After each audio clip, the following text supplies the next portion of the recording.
Kuya Raygun.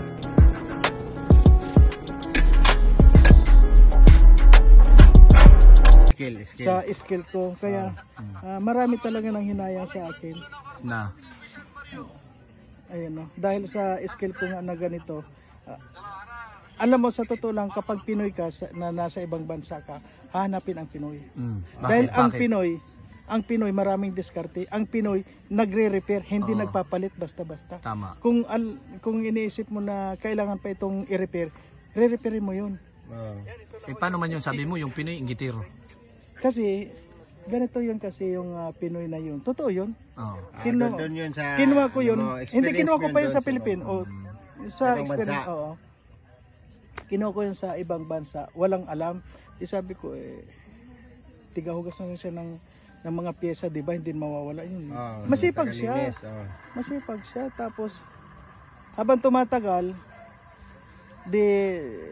nagkakaroon na rin ng kaunting kaalaman ba, natututo na kung saan yung mag-change oil, natututo na siya. Pero noong nakita na nakabili ako ng isang ganito Isang unit. Heavy equipment. Isang unit. Ano yun? Oo. Bulldozer? Oo, nakabili ako niyan. Tapos ang kwan niya, ang pinarinta ko. Kaya lang noong 'di ba nagkaroon ng pandemic, 'di ba yung pandemic? Nung pandemic na 'yon, di nawala ng mga project. Wala dahil ako ang ginagawa ko yung sa kwan sa mga ano pang kuan ng mga lupa yan kasi yan. Bako. Oo, ganun. Yan ang mga project kasi doon. So yung unit kong yun hanggat sa naibenta ng kung nabili ko yun ng halimbawa lang nabili ko ng 100, ibininta ko siya ng nasa 10 na lang. 100 tapos 10. Grabe. Wala pa sa 1/4. Grabe no. Yun. Kasi kung hindi mo yun maibibenta, kuha na. Mabubulok. Stock mo lang yun, hindi na mapapakinabangan din. Kaya doon ako. Ibig sabihin yung heavy equipment na yan, kahit yung mga dito sa atin, kailangan laging gumagana yan. Hindi naman sa ganun. Ibig sabihin, nung panahon na yun, dumami na yung mga equipment na wala ng trabaho. Lahat ng mga naka-stock. Ay hindi mo naman pwede na hintayin mo yun na hanggat sa gumanda yung ekonomiya ay nandun ka pa rin. Siyempre kung kailangan mo na ibenta mo na lang yun. Kaya yun ang kwan ko doon. Kaya pero noong dati ang ganda ng kwan ko doon. Maganda. Hindi ko talaga maikukunin. Tanong ko sa iyo, kuya. Bakit mo pinagpalit yung ganung trabaho sa pagbablog, pagiging vlogger? Ayun Kasi na, ito, ang Kalingap, noon pa man sinabi na ni kuya yan na ubusan talaga ng pera yung pagiging charity vlogger.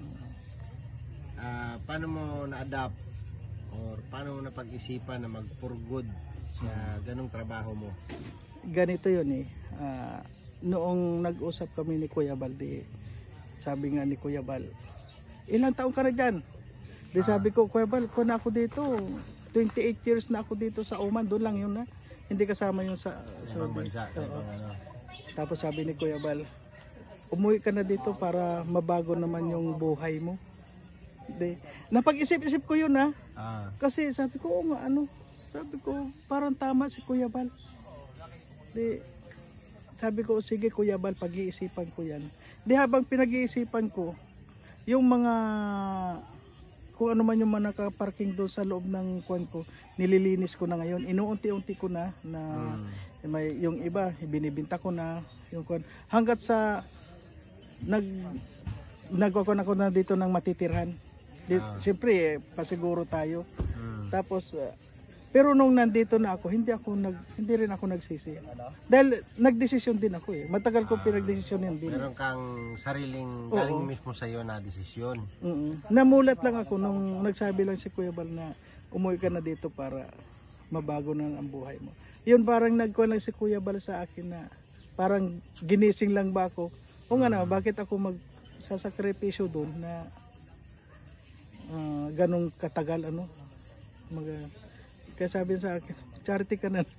Kaya awa ng Diyos, pero hanggang ngayon hindi ako nagsisisi sa pinasukan ko. Wala akong... Ang tanong ko doon, Kuya Mario,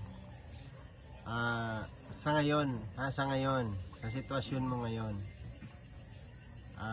yung kinikita mo doon sa ibang bansa, kumpara dito sa pagbablog mo, anong kaibahan? Paano mo siya may kumpara? Anong masasabi mo sa sitwasyon 'yon, sa kalagayan mo ngayon na ano? Alam mo, hindi mo pwede ikumpara dahil dito talagang ako labas lahat. Ngayon charity lang ako, charity, walang pasok.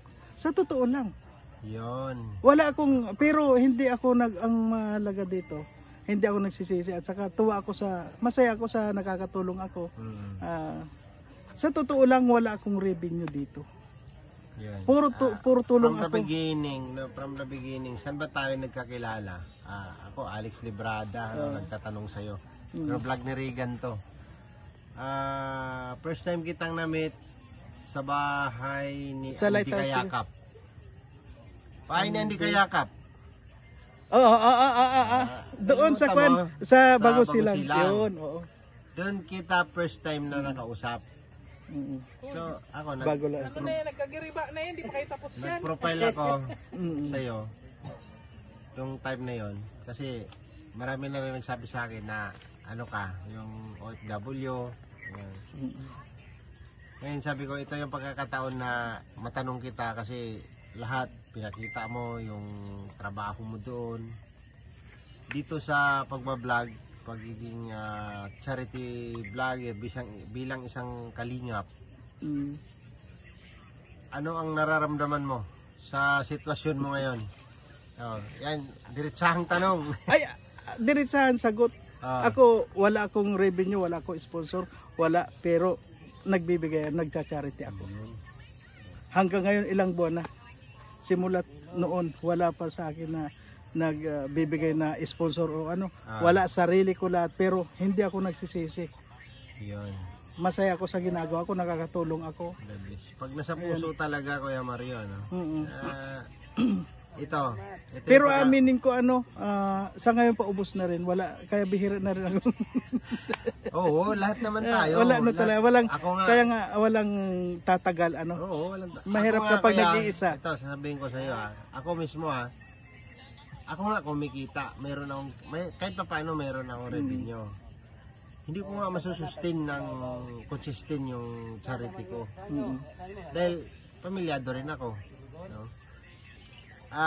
Dito ako believe sa iyo kasi iba ka. Sabi ko, Kuya Mario, tuloy-tuloy, no? Daming nai-repair, no? Daming nabigay kay Roel, no? So ngayon, isa ka ng regular na scouter ni Roel of Malalag. Kasi marami ka nang nai-repair, marami ka nang nabigay kay Roel dahil sa kasipagan mo. Pero sabi ko sa iyo, yung part na ikaw bilang isang OFW, ito yung time na hihilain ka ni Roel pataas para makilala. Pag dumating ba yung time na yung break mo, halimbawa, kasi kita naman yung sakripisyo mo yung pag-i-scout mo. Pag dumating yung time na ikaw bilang isang Mario's Vlog, makikilala. Makikilala. Ano ang mailalatag mo sa sa sarili mo, sa ano mo mismo, sa yung ikaw mismo. Ano ang mailalatag mo or ano ang maipagmamalaki mo bilang isang kalinga partner? Basta para sa akin kasi ang nararamdaman ko ngayon habang tumutulong ako, basta yun lang, masaya ako sa ginagawa ko. At halimbawa man na mabatak ako ni Dodong bilang isang charity vlogger pa rin, tapos may tumulong na sa akin, diretso pa rin tayo, mas lalong lalakas yung pagtulong natin. Kasi ngayon pa nga lang wala tayo. Walang revenue to, bro. Wala, pero araw-araw ang kuwan ko. Tulad kahapon, di ba nanalo ako ng 1,000 kahapon kay Trosa. Maraming salamat nga pala. Sa Trosa? Oo. Pangalawa pa naman. Sabi ko, napakaswerte naman. Yun ay kanina rin, inubos ko sa pangayuda. Binigay ko rin siya. Nakita ko to sa bigasan, bumibiling bigas. Yun. Swerte Sabi mo. ko, ito po yung napanalunan ko kagabi sa Trosa na di ka sa akin. Ibibili ko ito ng bigas at saka grocery. Iayuda ko. Ayan. Yan po. Ngayon, kasama ka sa bubunutin ngayong buwan. Oo nga eh. Sana. Ah. Nabunot ako bro, wala pa naman sa akin. Hintayin mo, kurado ka. Hintayin mo. Ay, pwede ba mag-shoutout dito? Oh, shoutout mo, shoutout. Ayan po mga kalingap, maraming salamat po sa lahat ng sumusuporta po sa aking channel at nakakakilala na po sa aking pangalan, Marius Vlog. Maraming salamat po. Sana wag tayong titigil sa bigay ng tulong at sa lahat po ng mga sumusuporta po kay Dudong Ruel. Sana po wag kayong magsasawa na tumulong. Ayan po, marami pong salamat. Ayun lang. Pero wala pa yun sa'yo. Wala pa. Hintay ko lang man. Tanungin mo to. Nandito Alex to, Alex to, Alex. Alex to. Bro, tama na bro. Alex. Sino to? Haba na nun. 11 minutes na. Ayan, kuya. Shoutout Kuya Awe. Nandito rin si Kuya Awe.